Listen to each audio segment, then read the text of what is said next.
जिसमें पहला और दूसरा क्वेश्चन सॉल्व कर चुके थे। तो आज के वीडियो में हम लोग क्वेश्चन नंबर 3 को सॉल्व करेंगे। क्वेश्चन यहाँ पे लिखा है कि धातु का एक पाइप 77 सेंटीमीटर लंबा है। ये कोई पाइप है जो किसी धातु से बना है। इसका लेंथ हमें कितना दे दिया है, 77 सेंटीमीटर दे दिया है आपको कि ये 77 सेंटीमीटर क्या है, लंबा है। अब उसके बाद कह रहा है इसके एक अनुप्रस्थ काट का, अनुप्रस्थ काट मतलब कि यहाँ से काट दिया जाता है अगर इस पाइप को, तो जो उसका ऊपरी भाग सर्कल के शेप में होगा। कह रहा है अनुप्रस्थ काट का आंतरिक व्यास आपको दे दिया है कितना, 4 सेंटीमीटर, और इसका बाहरी व्यास यानी ये बाहरी व्यास यहाँ से यहाँ तक पूरा कितना दे दिया है, 4.4 सेंटीमीटर। अब आपको 3 पार्टों में क्वेश्चन को दिया है। पहले पार्ट में आंतरिक वक्र पृष्ठ का क्षेत्रफल बताइए, बाहरी वक्र पृष्ठ का क्षेत्रफल और कुल वक्र पृष्ठ का क्षेत्रफल बताइए।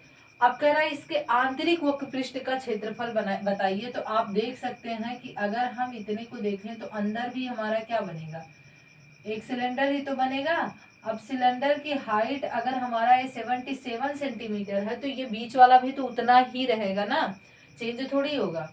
तो ये भी 77 है। अब कह रहा है इसके वक्र पृष्ठ का क्षेत्रफल बताइए, यानी इस सिलेंडर के बाहरी भाग का, ये जो दोनों है इसको छोड़ के उसका क्षेत्रफल बताइए कितना होगा। तो यहाँ पे पहले पार्ट के लिए हम लोग लिखेंगे, क्या चीजें लिखेंगे यहाँ पे पहले पार्ट के लिए। अच्छा, हमें दिया क्या है, यहाँ पे दिया है आंतरिक व्यास दिया है। ये टोटल आपका व्यास दे दिया है यहाँ तक, और यहाँ पे भी आपका कितना दिया है, व्यास ही दिया है। तो ये आपका क्या हो गया, व्यास हो गया। ठीक है, तो यहाँ पे जब हम देखेंगे तो व्यास कितना दिया है, यानी डी हम लिख सकते हैं, डायमीटर दिया है कितना, 4 सेंटीमीटर। तो यहाँ से अगर हम लोग निकालेंगे तो रेडियस कितना आ जाएगा, 2 सेंटीमीटर हो गया। ठीक है, अब ये हो गया। तो इसके हम क्या करेंगे, आंतरिक वक्र पृष्ठ का क्षेत्रफल, फॉर्मूला यहाँ पे लिखेंगे, आंतरिक वक्र पृष्ठ का क्षेत्रफल, वक्र पृष्ठ का क्षेत्रफल ये कितना हो जाएगा, 2πr/h, यही हमारा फॉर्मूला हो जाएगा। अब 2π की वैल्यू 22/7 इंटू r की वैल्यू 2 इंटू कितना हो जाएगा, h की वैल्यू 77। अब आप जानते हैं 77 को कैंसिल करेंगे 11 आ जाएगा, और यहाँ पे आप मल्टीप्लाई करेंगे तो कितना आ जाएगा, 44। 44 का मल्टीप्लाई 2 में करेंगे तो कितना आ जाएगा, 88 मल्टीप्लाई 11 सेंटीमीटर। यहाँ सेंटीमीटर यहाँ, तो ये मिलके क्या बन जाएगा, सेंटीमीटर स्क्वायर में। अब यहाँ पे हम लोग जब मल्टीप्लाई करेंगे, 11 का मल्टीप्लाई 8 में करेंगे 8 आ जाएगा, फिर 11 का मल्टीप्लाई 8 में ऐड करेंगे और 8 बचा था तो 96 ऐड करने के बाद, यानी ये इतना सेंटीमीटर आ गया पहले वाले पार्ट के लिए। जो इसका आंतरिक भाग है उसका क्षेत्रफल कितना आ गया, 968 सेंटीमीटर स्क्वायर। ठीक है, अब यहाँ पे हम लोग निकालते हैं इसके सेकंड पार्ट को। सेकंड पार्ट में क्या कह रहा है, बाहरी वक्र पृष्ठ का क्षेत्रफल बताइए।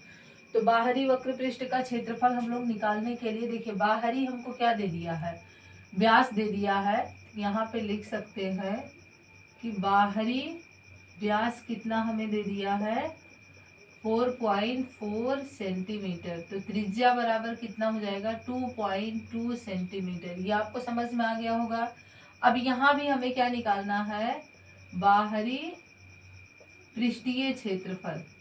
ठीक है, पृष्ठीय क्षेत्रफल, यहाँ के लिए भी फॉर्मूला हम अप्लाई करेंगे, 2πr/h। यहाँ पे क्या करेंगे, 2 लिखेंगे, पाई की वैल्यू 22/7 इंटू r की वैल्यू इस बार 2.2 इंटू h की वैल्यू 77। अब इसको कैंसिल करेंगे, यहाँ पे आ जाएगा 11, और यहाँ पे कितना आपका हो जाएगा 44 इंटू 2.2 इंटू 11। अब सबका जब हम मल्टीप्लाई करेंगे, आप देखिएगा इसका मल्टीप्लाई इसमें करेंगे, इसका मल्टीप्लाई इसमें, तो ये कुछ 1064.86 सेंटीमीटर स्क्वायर, ये हमारा आ जाएगा सेकंड वाले पार्ट के लिए। अब थर्ड पार्ट में आपसे क्या कह रहा है कि इसका कुल पृष्ठीय क्षेत्रफल बताइए। अच्छा, तो एक चीज आप नोटिस कर सकते हैं कि कुल पृष्ठीय क्षेत्रफल अगर हमें बताना है तो हमने आंतरिक पृष्ठीय क्षेत्रफल निकाल लिया, बाहरी वक्र पृष्ठीय क्षेत्रफल निकाल लिया।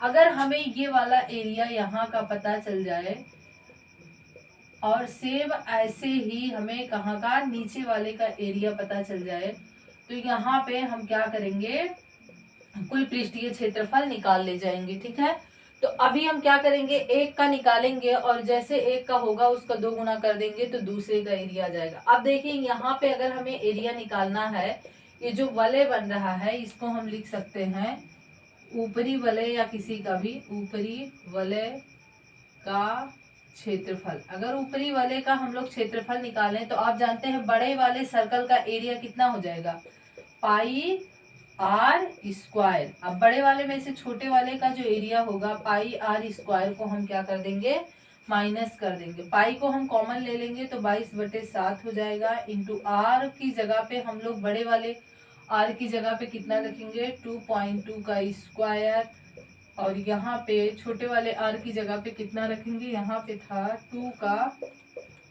स्क्वायर। अब आप इसे सॉल्व कर लेंगे, आप देखेंगे 22 इंटू 7 आ गया, मल्टीप्लाई।